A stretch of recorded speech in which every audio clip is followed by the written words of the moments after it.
بسم اللہ الرحمن الرحیم۔ حضرت انس رضی اللہ تعالیٰ عنہ کہتے ہیں کہ میرے چچا انس بن نضر رحمہ اللہ غزوہ بدر میں موجود نہ تھے۔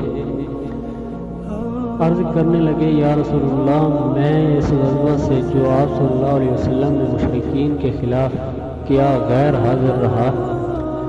اگر اللہ تعالیٰ نے مجھے مشرکین سے قتال کا موقع عنایت فرمایا تو وہ دیکھ لے گا کہ میں کیا کرتا ہوں۔ جب احد کا دن آیا تو مسلمان دوسرے مرحلے میں منتشر ہو گئے تو اللہ کی بارگاہ میں اس طرح عرض پیرا ہوئے، اللہم اعتذر الیک مما صنع ہؤلاء وابر الیک وابر الیک مما صنع ہؤلاء۔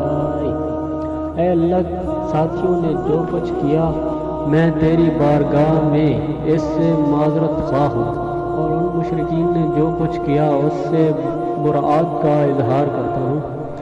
پھر آگے بڑھے تو ان کا سامنا حضرت سعد بن معاذ رضی اللہ تعالیٰ عنہ سے ہوا تو ان سے کہنے لگے، اے سعد بن معاذ، میں تو جنت کا طالب ہوں، رب کعبہ کی قسم میں اس کی خوشبو احد سے اس طرف پا رہا ہوں۔ سعد کہتے ہیں جو انہوں نے کیا میں وہ نہ کر سکا۔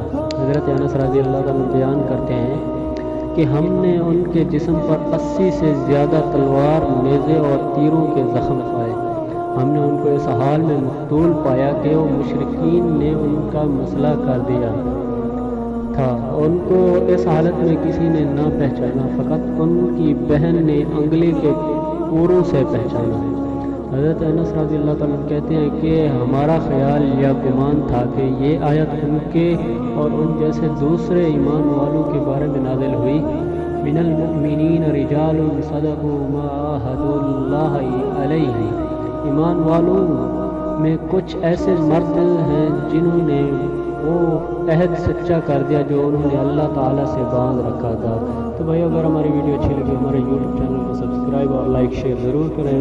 شکریہ۔